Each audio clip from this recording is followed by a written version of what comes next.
Hey, we wanted to share with you guys really quick the story behind one of the songs that's on our most recent record, What We Long For.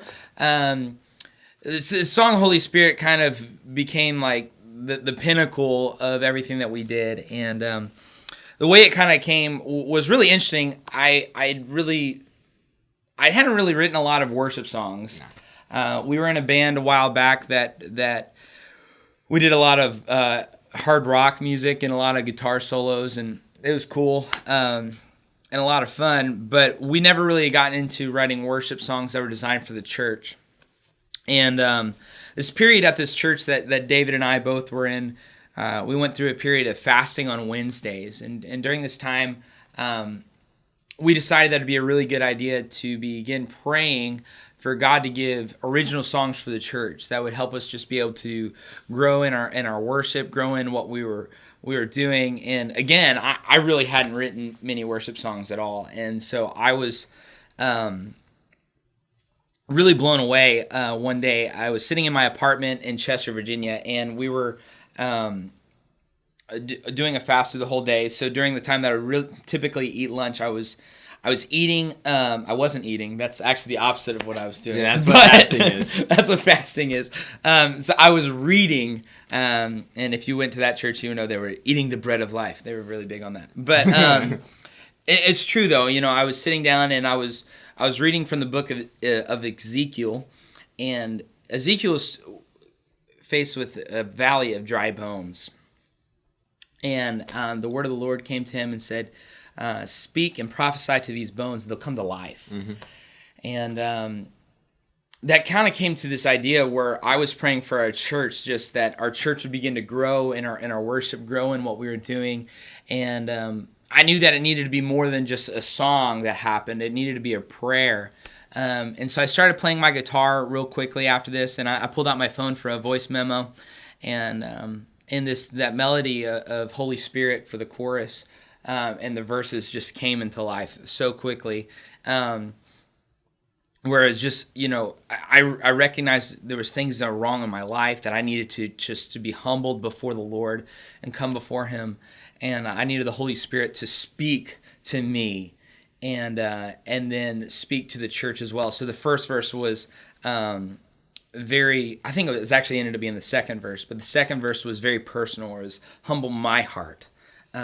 You know, and the first verse was corporate as the church, where it was a prayer that for our church that we would be humble before the Lord, but then also a prayer that me, myself, that we before the Lord would just be humbled and be open to what the Lord had to say, and that He would speak life and invigorate my life to follow Him. And that just kind of became the story of the song. Yeah, and then you sent that to me.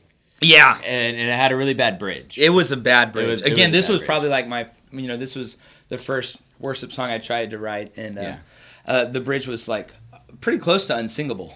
Yeah, it didn't make any sense. It was bad. And so we worked on it, and it never worked out. And the church that we were at, we also did Wednesday nights. We were working through the Psalms, and we were praying. And during that whole entire hour, we would play in the background. My fingers hurt. It was a long time. The preacher would get going, and we would just keep playing.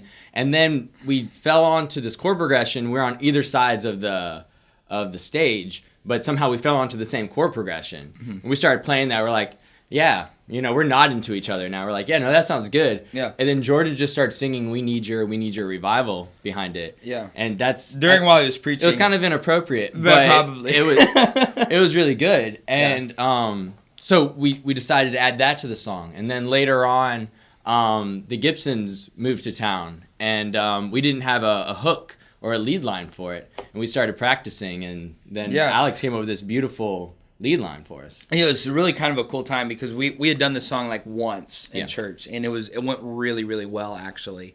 And we did it, I think it was pretty much acoustic when we did it. And I think I was singing it really, really high. Originally, it was really high, and we had like a girl that would sing the bridge, and I sang the verse. And we started playing it in a band practice with what soon became Red Letter Society. At the time, it was just kind of us meeting together on Tuesday nights for dinner. And what ended up happening, which was really cool, is I showed the song to them, and the Gibsons were there, and Alex was playing piano, and like the first thing she played was just this beautiful piano hook that solidified the song. And it was such a cool moment where I think what's cool about the song Holy Spirit was that it became a song, an anthem for our church. It became the start of what then became Red Letter Society, and then it also kind of came the focus of the album that we were getting ready to record, where it was, we were praying for revival, we were praying for God to speak to us in a new and a fresh way, and through the song and through our friend group and then Red Letter Society in our church, man, we really saw God move in a really awesome way through the song. And man, the story meant a lot to us, and the song definitely feels, to me, it feels bigger than me, because again, this was like the first like worship song I sat down to write, and it was cool because it definitely didn't feel like one that I wrote. It just kind of happened. Yeah. So. Yeah, we got a couple more songs on our album that we're going to be doing some song stories to. Yeah. So if there's any suggestions that you guys have, just drop them down in the comments. And like I said, we're going to be putting out content for this next year. So make sure that you subscribe to our YouTube channel, and we'll keep you guys up to date. Also, don't forget, you forgot, this is like the important thing. What was the one thing? We did already record Holy Spirit as an acoustic video. Oh, yeah. So be sure to check that out. That'll be in the link below. We'll have it in the link below. Yeah, the one thing I was supposed to say. Yeah, it's all good. All right.